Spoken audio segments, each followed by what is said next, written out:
Welcome to this great event. My name is Dirk-Peter van Leeuwen, and I'm indeed the CEO of SUSE.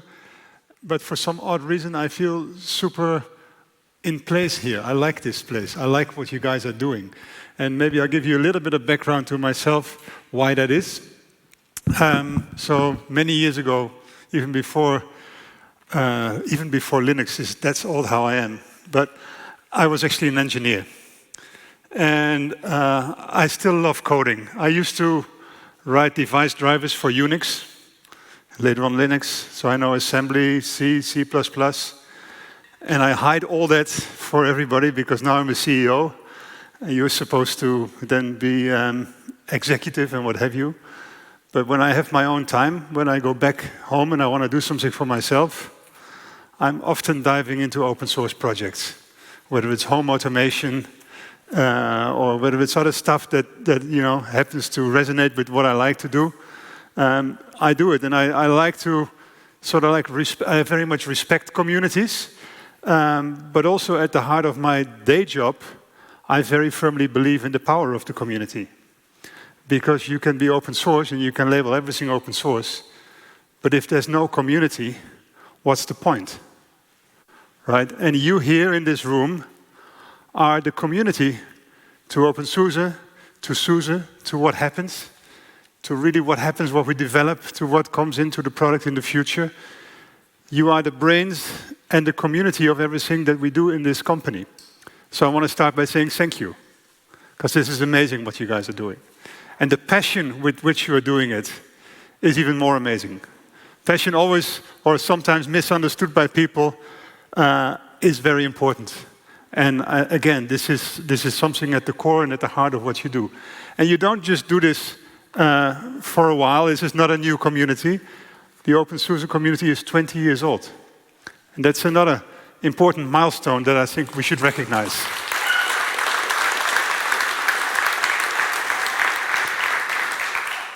So in these 20 years, you've developed a lot of technologies. You've presented a lot of technologies that have been adopted, that have become key to what SUSE and SLES have integrated into their products. Things like YAST, things like the KDE desktop integration, the Open Build Service.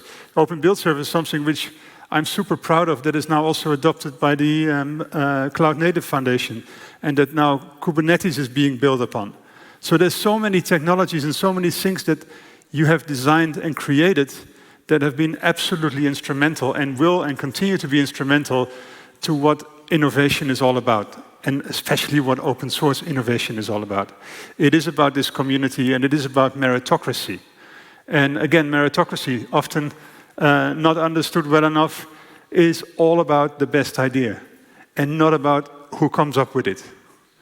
I always jokingly say this is why my job as CEO is so easy, because I believe in meritocracy. That means I don't need to be the smartest person in the room. But it also means that we have to create a platform for all these smart people, like in this room, to come up with great ideas and to keep developing them and to having that platform to do what you do best. So what does it then mean for the innovation and the community that we're all in here? It means that we have to continue doing what we're doing so well.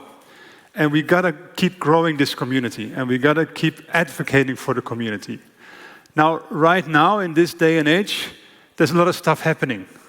There's a lot of stuff happening that is involved around open source. Of course, we all know this, right? That every innovation that we've seen in the last year came to us at the speed that it did because of open source. There's no other reason for that. It's only possible to innovate at the speed at which this world is innovating if you share your ideas, if you build upon each other's ideas, and if you then continue to create new things and new ideas at a much faster pace. There's nothing that you can do like this if you were to copyright it, close it, hold it for yourself. And I think we need to continue to tell this to the rest of the world, that people need to understand that proprietary software development doesn't get you anywhere. It has to be open.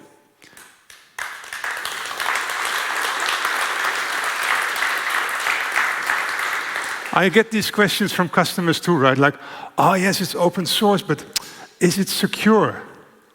And I'm like, what? Is it secure? If it has to be secure, it has to be open, right? And again, customers, they need to be educated to understand it. If you then go out and explain why this is so important, then it's like, okay, now we get it, yes. So open source is really important for our innovation and for our security. So what's happening right now in the last 6 months, basically, since we have a new president in the US, one of the things that's happening is that he has told the rest of the world that everybody has to stand on their own 2 feet.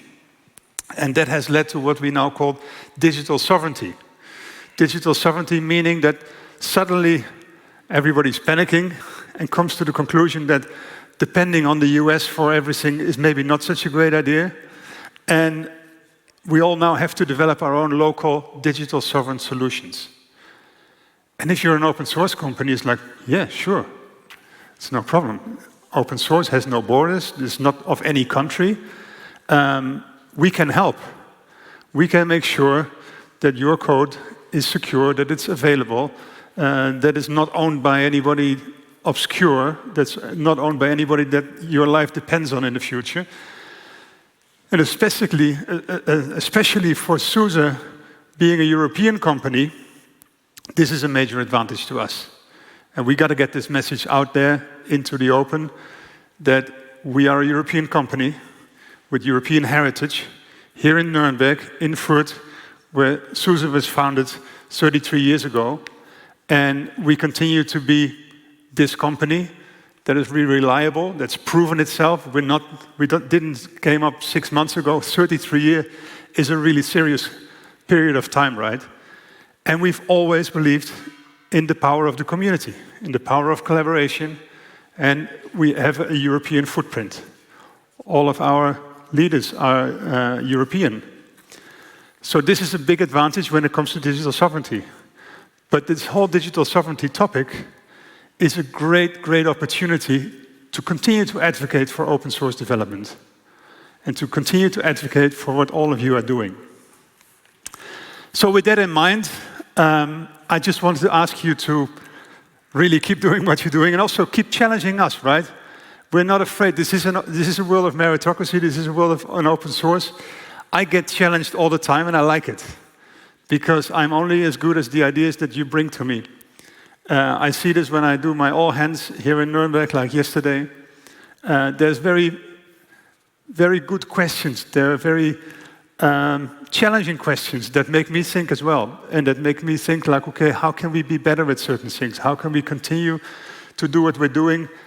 It's all about listening. It's all about collaboration, and it's also all about keeping the openSUSE community alive and continuing to sponsor the openSUSE community. And with that, before I wish you a great event, I do want to share something, because one of the things that I was confronted with when I joined as a CEO here was the fact that people said, like, yeah, the openSUSE community needs sponsorships. SUSE obviously is a sponsor, but are you going to reduce the sponsorship? Is there any risk that we're going to have to do with less?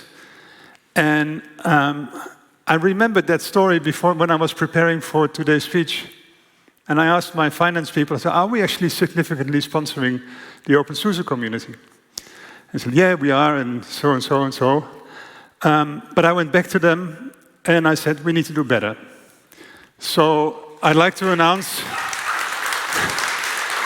that we are increasing our contribution by 10%.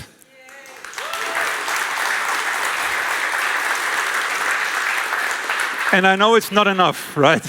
I know it's not enough, but give us the opportunity to continue increasing it so that we can all grow and all be better at what we're doing and really continue to keep this community alive. I wish you a really, really great event, and thank you for having me.